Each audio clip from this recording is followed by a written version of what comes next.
Assalamu alaikum students. If this video is informative to you, please like and share this video and subscribe my channel and also press bell icon.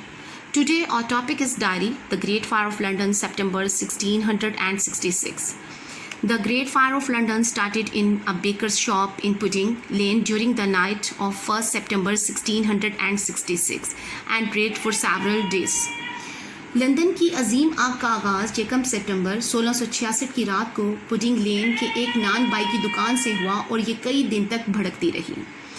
Only about 20 people died, but the fire engulfed 4/5 of the old city, which in 1666 was made up of narrow street and timber frame houses massed closely together. हलाक होने वाले अफराद की तादाद महज 20 के लगभग थी, मगर आग ने पुराने शहर के 80% हिस्से को लपेट में ले लिया, जो 1666 में तंग गलियों, लकड़ी के ढांचों पर बने एक दूसरे से गुथे हुए मकानात पर मुश्तमिल था. The great fire destroyed 13,200 houses, 89 churches and many of London's greatest landmarks including S T Paul's cathedral.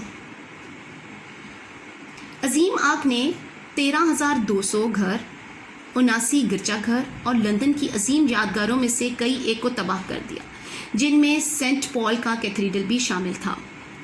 Samuel Pepys 1633 to 1703 is England's most famous diarist. Samuel Pepys इंग्लिस्तान का सबसे मशहूर डायरी निगार है. A diarist is someone who writes a diary just as a biographer is someone who writes a biography. Diary निगार वो शख्स है जो डायरी लिखता है, वैसे ही जैसे स्वान निगार वो शख्स होता है जो स्वान उम्री लिखता है.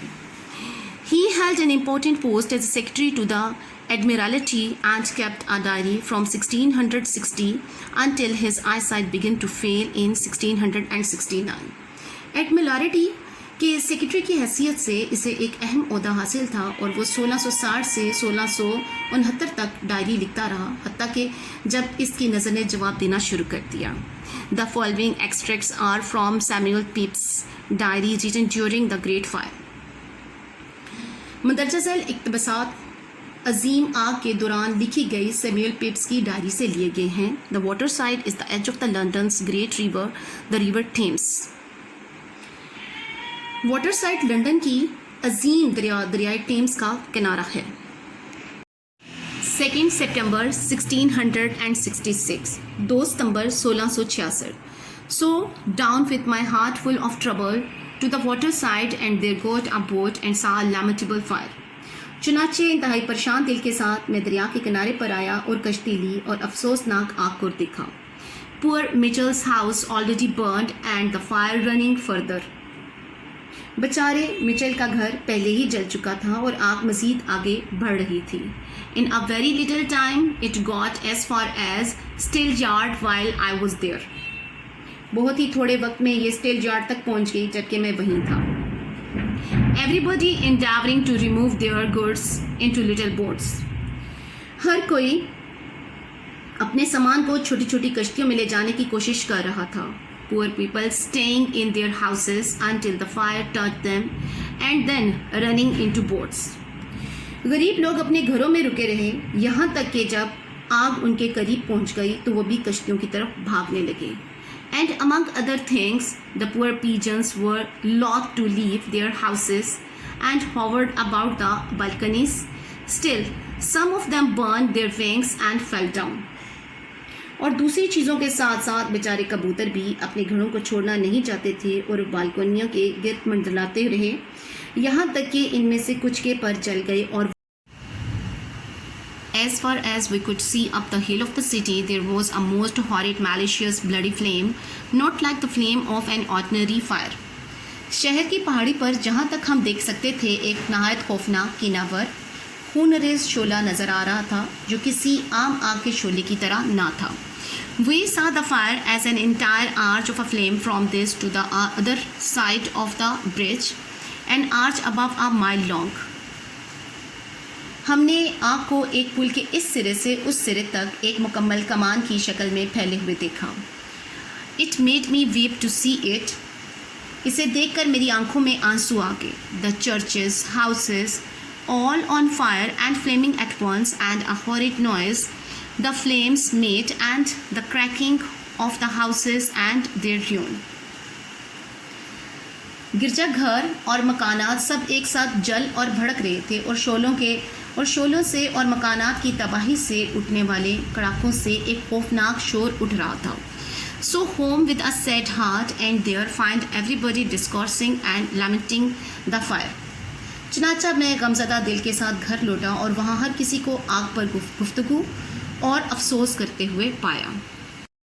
4 सितंबर 4 सितंबर Sir W. Batten dug a pit in his garden and buried his wine, and I put my office paper there too. Sir W. Batten ने अपने बाग में गड़ा खोदा और अपनी शराब इसमें दफन की, और मैंने अपने दफ्तरी कागज़ भी वहीं रखे. In the evening, Sir W. Pan and I dug another hole, and I put in there our Parmesan cheese and our wine. शाम के वक्त सर डब्ल्यू पैन ने और मैंने एक और गड़ा खोदा, और मैंने अपनी पामेजान पनीर और शराब इसमें रखी. Now begins the blowing up of houses in Tower Streets, which at first did frighten people more than anything, but it stopped the fire. अब टावर स्ट्रीट में घरों को आग लगना शुरू हुई, जिससे पहले लोगों को बहुत ज़्यादा खौफजदा किया, मगर इससे वो रुक गई. St. Paul's is burned in all the Cheapside. Saint Paul का गिरजाघर और चीप साइड का सारा इलाका जल चुका था.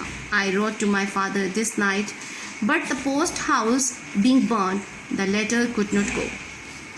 मैंने इस रात अपने वालिद को ख़त लिखा, मगर डाकखाने के भी जल जाने की वजह से ख़त रवाना ना हो सका. 5 सितंबर 5 सितंबर वॉकड इन टू मोरफील्ड्स, चलता हुआ मोरफील्ड तक पहुंचा, और feet ready to burn, walking through the town among the hot coals. हमारे पाँव शहर में गर्म कोयलों के दरमियान चलते हुए जलने के लिए तैयार. And find that full of people and poor riches carrying their goods there. और इसे लोगों से मामूर पाया, और वो बेचारे अपना इसबाब उठाकर वहाँ ला रहे थे. And a great blessing it is to them that it is fair weather for them to be outside night and day. और इनके लिए एक बहुत बड़ी रहमत यह है कि रात दिन खुले आसमान के नीचे रहने के लिए मौसम अच्छा है. Paid 2 pennies for a plain penny loaf. 1 penny की रोटी के लिए 2 pence अदा किए. I also saw a poor cat taken out of a hole in the chimney with the hair all burned off its body and yet alive. मैंने एक बेचारी बिल्ली को एक चिमनी के छेद से निकाले जाते हुए भी देखा, जिसके जिस्म के सारे बाल जल चुके थे, मगर वो अब तक जिंदा थी. Thank you.